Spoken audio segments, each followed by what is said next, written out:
Hello ആൾ dot net കോറിന്റെ ഒരു പുതിയ വീഡിയോയിലേക്ക് എല്ലാവർക്കും സ്വാഗതം. ഈ വീഡിയോയിൽ നമ്മൾ ഡോട്ട് നെറ്റ് കോർ എൻറ്റിറ്റി ഫ്രെയിംവർക്കിന് വേണ്ടിയിട്ട് എങ്ങനെയാണ് നമുക്കൊരു കണക്ഷൻ സ്ട്രിംഗ് സെറ്റപ്പ് ചെയ്യുന്നതെന്ന് നോക്കാം. കഴിഞ്ഞ 2 വീഡിയോകളിലായിട്ട് നമ്മൾ ഒരു എൻറ്റിറ്റി ഫ്രെയിംവർക്കിന് വേണ്ടിയിട്ട് എന്തൊക്കെ നുഗറ്റ് പാക്കേജസ് നമുക്ക് ഇൻസ്റ്റാൾ ചെയ്യാമെന്നും അതുപോലെ തന്നെ നമുക്കൊരു ടേബിളിന് കറസ്പോണ്ടിങ് ആയിട്ട് ഒരു മോഡൽ ക്രിയേറ്റ് ചെയ്യുന്നത് എങ്ങനെയെന്നും നമ്മൾ ഡിസ്കസ് ചെയ്തു. ഓക്കെ. അപ്പോൾ ഇനി നമുക്ക് വേണ്ടത് നമ്മളുടെ ആപ്ലിക്കേഷനിൽ നമ്മൾ എൻറ്റിറ്റി ഫ്രെയിംവർക്കിന് വേണ്ടിയിട്ടുള്ള നുഗറ്റ് പാക്കേജ് ഇൻസ്റ്റാൾ ചെയ്തു, മോഡൽ ക്രിയേറ്റ് ചെയ്തു. ഇനി നമുക്ക് നമ്മുടെ ഡാറ്റാബേസിനകത്ത് ഡാറ്റാബേസും ആ മോഡലിന് കറസ്പോണ്ടിങ് ആയിട്ട് ടേബിളും ക്രിയേറ്റ് ചെയ്യണം. അതിനാദ്യം നമുക്ക് വേണ്ടത് നമുക്ക് ഒരു ഡാറ്റാബേസ് സെർവർ ഉണ്ടായിരിക്കും. ആ സെർവറും നമ്മുടെ ആപ്ലിക്കേഷനും തമ്മിൽ ഒരു കണക്ഷൻ സെറ്റപ്പ് ചെയ്യണം. ആ കണക്ഷൻ നമുക്ക് എങ്ങനെ സെറ്റപ്പ് ചെയ്യാമെന്ന് നോക്കാം. നമുക്ക് എക്സാമ്പിളിലേക്ക് പോകാം. ഓക്കെ. അപ്പോൾ ഇതാണ് എൻ്റെ SQL സെർവർ മാനേജ്മെന്റ് സ്റ്റുഡിയോ. ഞാൻ എൻ്റെ സെർവറിലേക്ക് ലോഗിൻ ചെയ്യാൻ പോകുന്നു. അപ്പോൾ എൻ്റെ ലോക്കൽ സെർവറാണ്. ലോക്കൽ സെർവറിലേക്ക് ലോഗിൻ ചെയ്യുന്നതിനായിട്ട് എനിക്കൊരു സെർവറിൻ്റെ നെയിം ഉണ്ടാവും. ഇപ്പം എൻ്റെ ലോക്കൽ സെർവറിൻ്റെ പേര് ഞാൻ ദിനേശ് എന്നാണ് സെറ്റ് ചെയ്തേക്കുന്നത്. അപ്പോൾ അതല്ലാതെ ലോക്കൽ സെർവർ ആയതുകൊണ്ട് നമുക്ക് ജസ്റ്റ് ഡോട്ട് ഇട്ടിട്ട് നമുക്ക് വേണമെങ്കിലും ലോഗിൻ ചെയ്യാം. ഞാനിവിടെ സെറ്റപ്പ് ചെയ്തേക്കുന്നത് വിൻഡോസ് ഓതൻറ്റിക്കേഷൻ ആണ്. ഞാൻ സെർവർ ഓതൻറ്റിക്കേഷൻ ഞാൻ ഇതിനകത്ത് സെറ്റപ്പ് ചെയ്തിട്ടില്ല. വിൻഡോസ് ഓതൻറ്റിക്കേഷൻ മാത്രമേ ചെയ്തിട്ടുള്ളൂ. സെർവർ ഓതൻറ്റിക്കേഷൻ സെറ്റപ്പ് ചെയ്തേക്കുന്നവർ SQL സെർവർ ഓതൻറ്റിക്കേഷൻ കൊടുത്തിട്ട് ലോഗിനും പാസ്വേഡും കൊടുത്താൽ മതി. ഞാനിവിടെ വിൻഡോസ് ഓതൻറ്റിക്കേഷൻ ആണ് സെറ്റപ്പ് ചെയ്തേക്കുന്നത്. അപ്പോൾ ഞാൻ സെർവർ നെയിം ഡോട്ടും വിൻഡോസ് ഓതൻറ്റിക്കേഷനും കൊടുത്ത് കണക്ട് ചെയ്ത് കഴിഞ്ഞാൽ ഇത് എൻ്റെ സെർവറിലേക്ക് കണക്ട് ആവും. അപ്പോൾ അത് കണക്ട് ആയിട്ടുണ്ട്. എനിക്ക് കുറച്ച് ഡാറ്റാബേസസ് ഇതിനകത്തുണ്ടാവും. പക്ഷേ ഇപ്പം നമ്മുടെ പ്രൊജക്റ്റിന് വേണ്ടിയിട്ട് ക്രിയേറ്റ് ചെയ്തേക്കുന്ന ഡാറ്റാബേസ് ഇപ്പം ഞാനിവിടെ ക്രിയേറ്റ് ചെയ്തിട്ടില്ല. അത് നമുക്ക് നമ്മുടെ ആപ്ലിക്കേഷൻ വഴി തന്നെ ക്രിയേറ്റ് ചെയ്യാം. ഇനി നമുക്ക് നമ്മളുടെ ഡാറ്റാബേസിനകത്ത് കണക്ട് ചെയ്യാൻ ഡോട്ട് അല്ലാതെ ഇപ്പം എനിക്ക് എൻ്റെ സെർവറിൻ്റെ പേര് കൊടുത്താലും സെർവറിൻ്റെ പേര് കൊടുക്കുന്നു, വിൻഡോസ് ഓതൻറ്റിക്കേഷൻ. ഇങ്ങനെ വേണമെങ്കിൽ നമുക്ക് ഈ 2 രീതിയിലും നമുക്ക് എനിക്ക് എൻ്റെ സെർവറിനകത്തേക്ക് ലോഗിൻ ചെയ്യാം. ഇനി ആ ഡാറ്റാബേസിനകത്ത് നമ്മൾ ലോഗിൻ ചെയ്ത ആ കണക്ഷൻ നമ്മുടെ ആപ്ലിക്കേഷൻ വഴി എങ്ങനെ സെറ്റപ്പ് ചെയ്യാമെന്ന് നമുക്ക് നോക്കാം. നമ്മളുടെ ആപ്ലിക്കേഷനകത്ത് നമ്മൾ കണക്ഷൻസ് എപ്പോഴും സെറ്റപ്പ് ചെയ്യുന്നത് നമ്മളുടെ കോമൺ കോൺഫിഗറേഷൻ സെറ്റിംഗ് ആയ ആപ്പ് സെറ്റിംഗ്സ് ഡോട്ട് JSON ലാണ്. അപ്പോൾ ആപ്പ് ഡോട്ട് സെറ്റിംഗ്സിനകത്ത് ഇപ്പം കുറച്ച് ബേസിക് സെറ്റിംഗ്സ് മാത്രമേ ഉള്ളൂ. ഇവിടെയാണ് നമ്മളുടെ കണക്ഷൻ സ്ട്രിങ്സും നമ്മൾ സെറ്റപ്പ് ചെയ്യുന്നത്. അപ്പോൾ ഞാൻ ഈ അലൗഡ് ഹോസ്റ്റ് കഴിഞ്ഞിട്ടാണ് ഞാനിപ്പം കണക്ഷൻ സ്ട്രിങ് സെറ്റ് ചെയ്യാൻ പോകുന്നത്. ഒരു കോമ ഇട്ടിട്ട് എൻ്റർ. ഇത് അറിയാലോ, ഞാൻ നേരത്തെ പറഞ്ഞിട്ടുണ്ട് ആപ്പ് സെറ്റിങ്ങിനകത്ത് ഇത് എപ്പോഴും ഒരു കീയും ഒരു വാല്യൂവും ആയിരിക്കും. കീ വാല്യൂ പെയർ ആയിരിക്കും. അപ്പം നമ്മളെ കണക്ഷൻ സ്ട്രിങ് എപ്പോഴും ഒരു കീ വാല്യൂ പെയർ തന്നെയായിരിക്കും. അപ്പോൾ ഇൻബിൽഡ് ആയിട്ട് തന്നെ ഒരു കീ ഉണ്ട്, കണക്ഷൻ സ്ട്രിങ്സ്.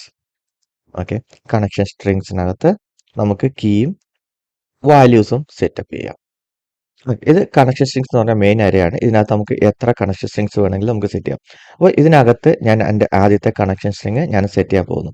എഗെയിൻ ഇതിനകത്ത് ഞാൻ എന്ത് സെറ്റ് ചെയ്താലും അതും കീ വാല്യൂ പെയർ തന്നെ ആയിരിക്കണം. അപ്പം ഞാനൊരു കീ ഡിഫോൾട്ട് കണക്ഷൻ സ്ട്രിങ് എന്ന് കൊടുക്കുന്നു. ഇനി അതിൻ്റെ വാല്യൂ എന്ന് പറയുന്നത് എഗെയിൻ എൻ്റെ ഒരു കീ വാല്യൂ പെയർ. ഇത് കീ, ഇത് വാല്യൂ ആണ്. അപ്പോൾ ഡിഫോൾട്ട് കണക്ഷൻ സ്ട്രിങ്ങിനകത്ത് ആദ്യമേ ഞാൻ കൊടുക്കേണ്ടത് ഇത് ഏത് സെർവർ ആണെന്നാണ് ഞാൻ ഇതിനകത്ത് സ്പെസിഫൈ ചെയ്യേണ്ടത്. അപ്പം ഞാൻ കൊടുക്കേണ്ടത് സെർവർ എന്താണ് നമ്മളുടെ ലോഗിൻ ചെയ്തപ്പോൾ ഞാൻ പറഞ്ഞിരുന്നു ഒന്നുകിൽ ഡോട്ട് അല്ലെങ്കിൽ സെർവറിന്റെ പേര്. നിങ്ങൾ സെർവറിന്റെ പേര് എന്താണോ ഇട്ടേക്കുന്നത് അത് കൊടുക്കുക, അല്ലെങ്കിൽ ലോക്കൽ സെർവർ ആണെങ്കിൽ നമുക്ക് ജസ്റ്റ് ഡോട്ട് സ്പെസിഫൈ ചെയ്താൽ മതി. ഓക്കെ. അപ്പോൾ സെർവർ നമ്മൾ സ്പെസിഫൈ ചെയ്തു. ഇനി എനിക്ക് വേണ്ടത് ഡാറ്റാബേസ് ആണ്. നമ്മൾ ഡാറ്റാബേസ് ഓൾറെഡി ക്രിയേറ്റ് ചെയ്തിട്ടില്ല. അപ്പോൾ നമ്മൾ പുതിയ ഡാറ്റാബേസിന്റെ പേര് നമ്മളിവിടെ സ്പെസിഫൈ ചെയ്യണം. അപ്പോൾ നമുക്ക് സെമിക്കോളൻ കൊടുത്തിട്ട് ഡാറ്റാബേസ് ഈക്വൽ ടു, ഇങ്ങനെ തന്നെയാണ് സിൻടാക്സ്. നമ്മൾ പേര് കൊടുക്കുക ഈക്വൽ ടു സെർവറിന്റെ പേര്, ഡാറ്റാബേസ് ഈക്വൽ ടു നമുക്ക് MVC ടെസ്റ്റ് എന്ന് പറഞ്ഞ് പേര് കൊടുക്കാം. ഓക്കെ. അടുത്തതെന്ന് പറഞ്ഞാൽ നമ്മളുടെ സെർവറിനകത്തേക്ക് വിൻഡോസ് ഓതൻറ്റിക്കേഷൻ വഴിയാണ് ലോഗിൻ ചെയ്യാൻ പോകുന്നത്. അതുകൊണ്ട്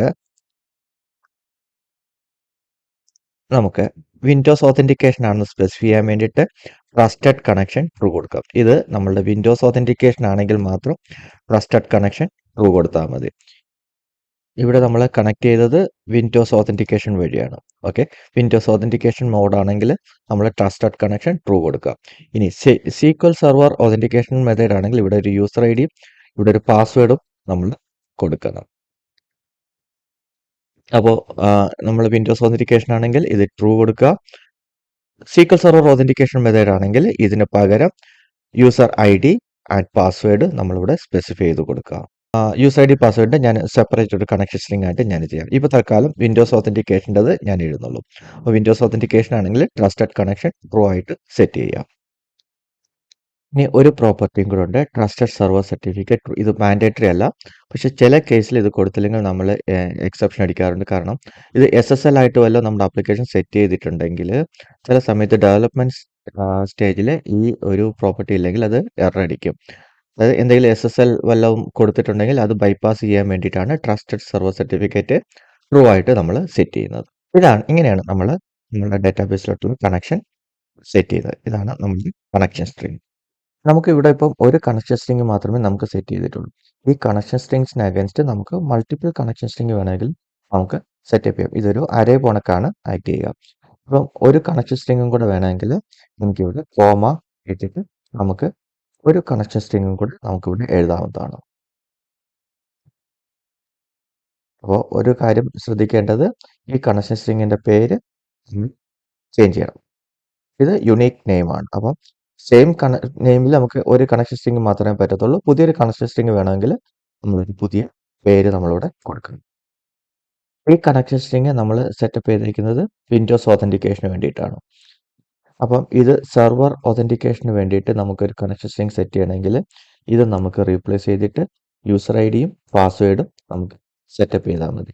യൂസർ ഐ ഡി എന്താണോ നിങ്ങളുടെ യൂസർ ഐ ഡി, പാസ്വേഡ് എന്താണോ യൂസർ പാസ്വേഡ്. അതായത് നിങ്ങളുടെ SQL സെർവറിലായിട്ട് ലോഗിൻ ചെയ്യാനുള്ള യൂസർ നെയിമും പാസ്വേഡും നിങ്ങളിവിടെ കൊടുക്കണം. അപ്പം ഈ രീതിയിലാണ് നമ്മൾ നിങ്ങളുടെ ആപ്ലിക്കേഷനിലേക്ക് നമ്മൾ SQL സെർവർ ഡാറ്റാബേസിലോട്ടുള്ള കണക്ഷൻസ് സെറ്റപ്പ് ചെയ്യുന്നത്. നമ്മളുടെ ആപ്ലിക്കേഷനിൽ നമ്മൾ മോഡലും ക്രിയേറ്റ് ചെയ്തു, നമ്മളുടെ ഡാറ്റാബേസിലോട്ടുള്ള കണക്ഷൻ സ്ട്രിങ്ങും സെറ്റപ്പ് ചെയ്തു. ഇനി നമുക്ക് എങ്ങനെ നമ്മളുടെ SQL സെർവറിൽ നമ്മളിവിടെ കൊടുത്തേക്കുന്ന ഡാറ്റാബേസിന്റെ പേരിൽ ഒരു ഡാറ്റാബേസ് ക്രിയേറ്റ് ചെയ്യാൻ നോക്കാം. അത് നമുക്ക് നെക്സ്റ്റ് വീഡിയോയിൽ ഡിസ്കസ് ചെയ്യാം. Thank you.